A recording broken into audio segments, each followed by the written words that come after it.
Thanks for tuning in. Welcome to this week's review of Rebel Moon, starring Sophia Boutella. I didn't even know that was her name.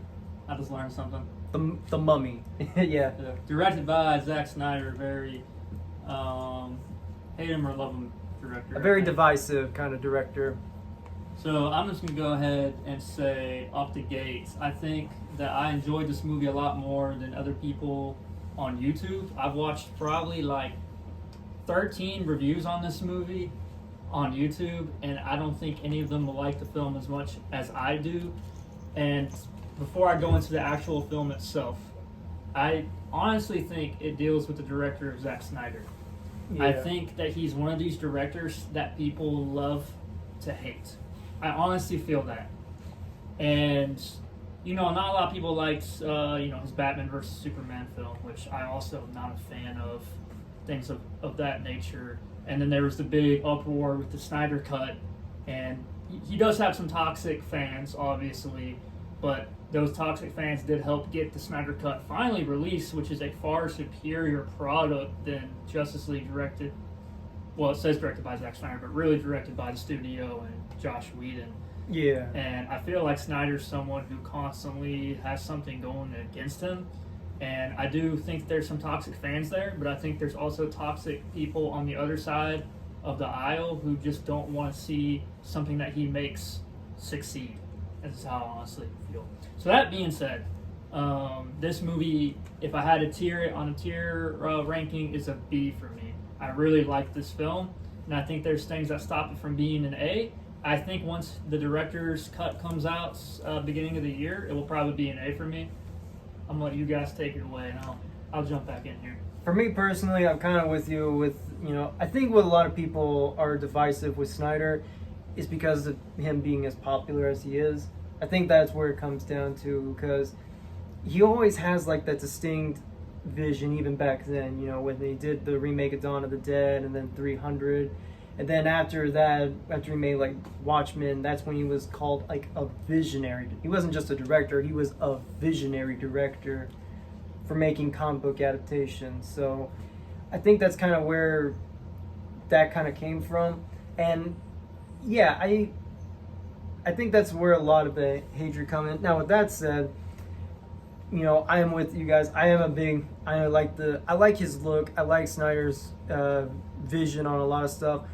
I was really looking forward to seeing this movie because I like his DC stuff fine. Not all of them. Like I've grown a lot softer with Man of Steel. I'm still not the biggest fan of like Batman v Superman, but I do enjoy the Snyder Cut.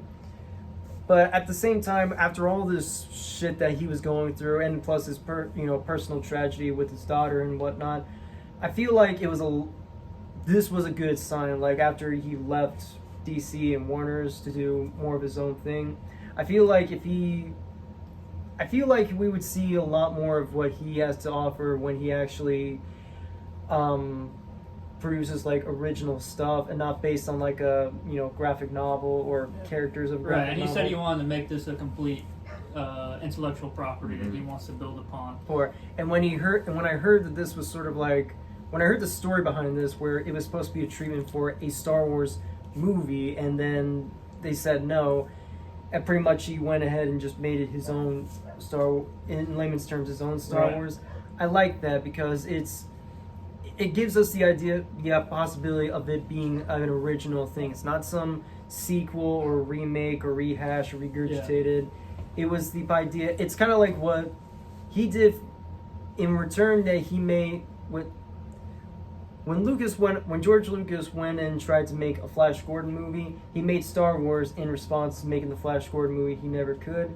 Now Snyder is making Rebel Moon in reaction to being able to make the Star Wars movie he never could. Yeah, and I'll say, because the main critique I saw people on YouTube, and I just do not agree, is they all are saying it's a ripoff of Star Wars, that is derivative of Star Wars. And I see it as paying homage. I don't see it as a ripoff because it's completely different from Star Wars. They're like, oh yeah, you got the evil galactic empire, you got lightsabers.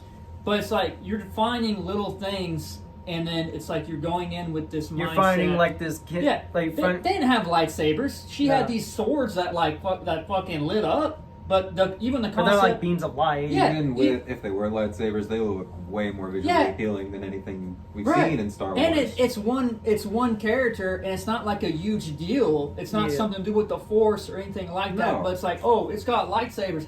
It doesn't have lightsabers. It has, like, even the aesthetic is different from lightsabers. Yeah. You can see the blades underneath yeah. the energy and stuff too. Like it has the a different aesthetic. the Empire, Imperium, whatever it's called, they look more like Nazis than Star Wars did, in my opinion. Definitely. Yeah. And it's, Well, you just look at Ed Screen's. and Ed Skrein, he's more terrifying than I think any of the villains I've seen in Star Wars, in my opinion. Oh, yeah. Like, he comes off already, and him and the other guy who raised Korra. Yeah.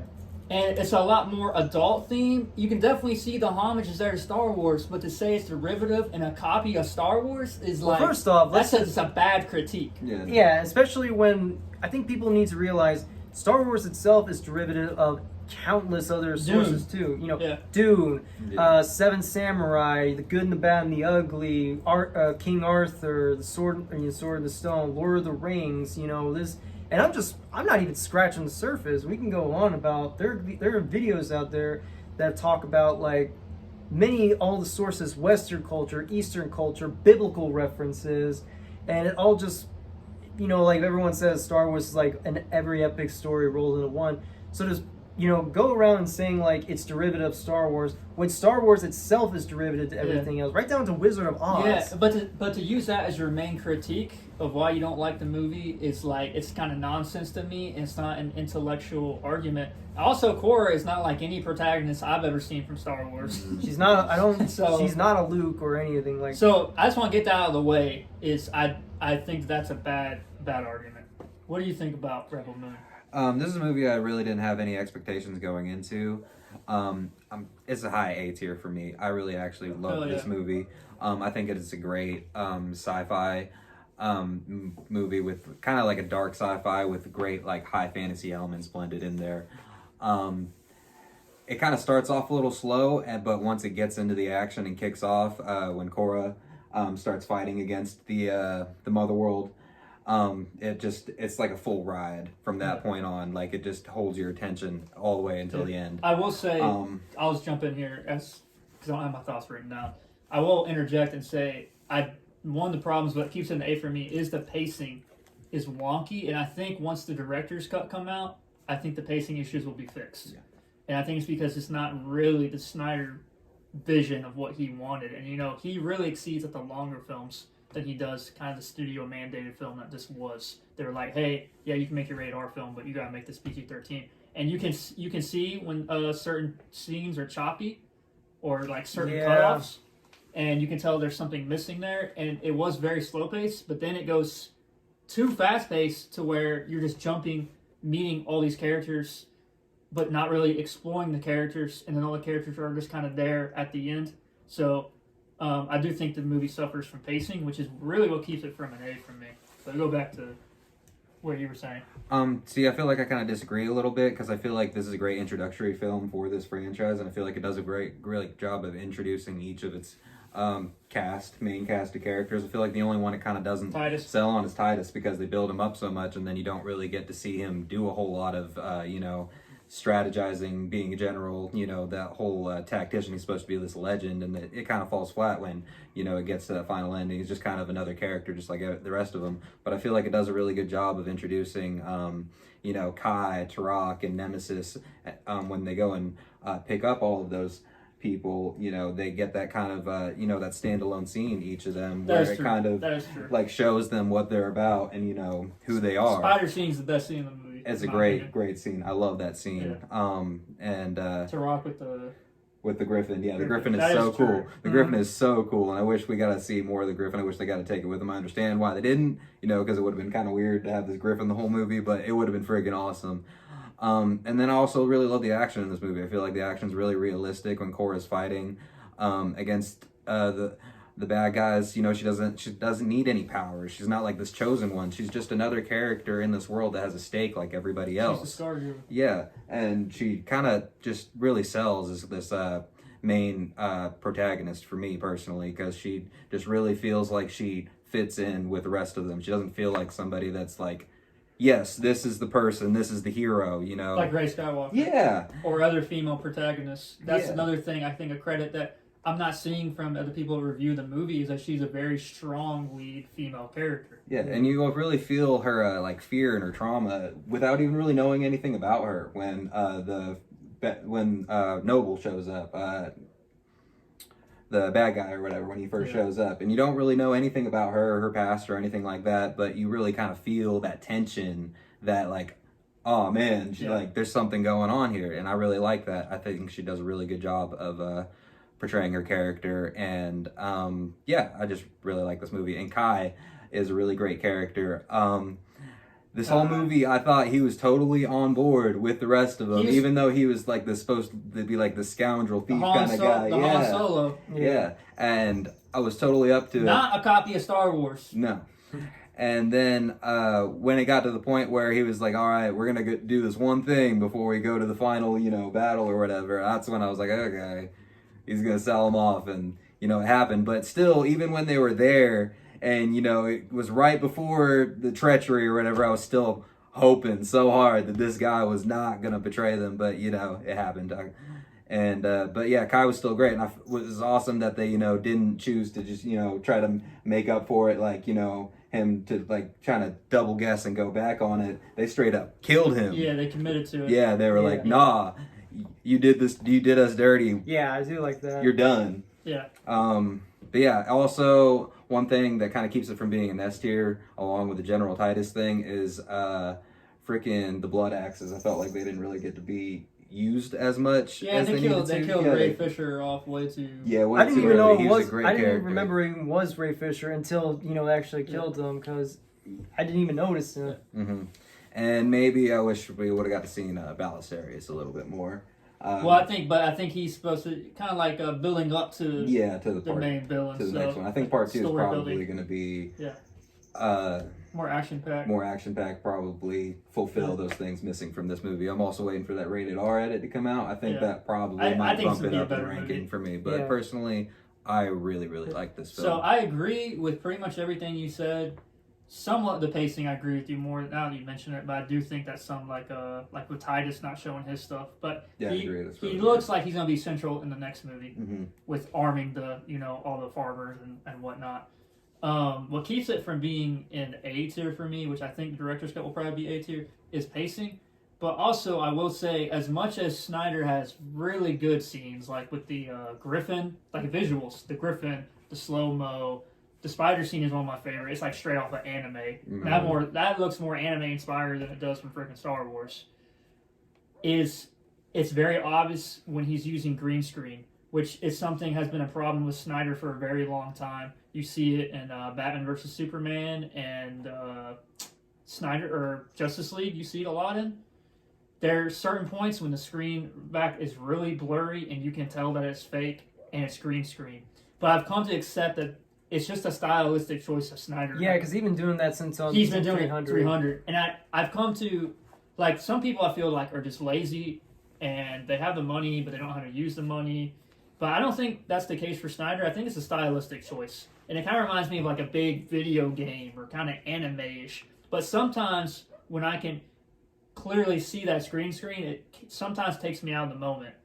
But then I have to remind myself, okay, this is a Snyder film. This is his aesthetic. And then, because I know he like that spider creature, that whole scene is like amazing, the Griffin scene. But then sometimes it's his backgrounds that get me. That keep it from being an A tier. But I do understand it's a stylistic choice. I will also give too, because you were saying with a lot lazier directors will just use green screen CG just for the sake of CG or budget cuts or whatever. I think with the advent of technology advancing and everything, having good-looking CG, or at least pretty-looking CG, is almost a little too easy that filmmakers can use. So it's a little trickier for directors to have images that you'll remember for. And Snyder is one of those few people that I'll remember a lot of imagery that comes from a Snyder. Like, when I think of Snyder, I think of, like, the zombie tiger. I think of, like, Leonidas, going straight at, I think he's a visual director. Like, he's stronger visually than he is in storytelling, in my opinion. I think most of his stuff does better if someone else writes his script. Yeah. But that's what keeps it from A tier is the pacing and sometimes green screen or whatever. But I do think the director's cut is going to bump it up to an A for me. But for me, in my case, in this one, it's also I'd say this is a very moderate B in my book. Pretty much what you were saying about pacing is, pretty shoddily, and it wasn't until I thought about it because you say that some things are kind of like a little too choppy, and a lot of the interactions with the characters, especially with the Jaimon Hansu general, is the biggest one of them all. Like you just see him and you see him rising up, and that's really about it. Yeah, you don't really feel it. And I feel like there was a lot of characters that they introduced that I thought they were going to be in there a lot more. At the beginning of the movie, the blonde hair female that Cora saves, and the Asian. Well, him too, but the Asian guy. Yeah, I think he was Asian. The guy who worked for Imperium, but he was trying to protect the girl. You saw them making eye contact with her. But then there was nothing for the rest of the film. And then the Anthony Hopkins robot that Jimmy, yeah. But kind of to Ethan's credit, it's an introductory thing, and the second part looks like it's going to take place back in the farm. So I feel like you're going to visit all these characters again, and they're going to have more of a focus on them. And maybe in the director's cut there'll be more expanded scenes, or that you'll see more of those characters. Yeah, and again with this is the one thing that I want.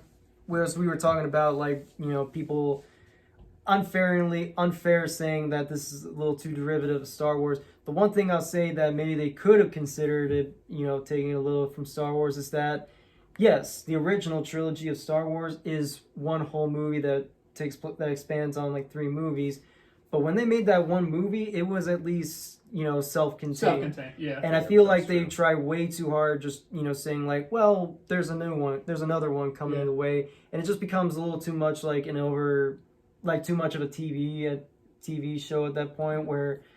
So that's the one thing I really would say that they could have done a little more. But I do think I see what you're saying. But at the same point, I think that's the point because Snyder does want to make it like everything tied together, his own universe. So I do feel on purpose there's some things that may be unresolved or to be built upon.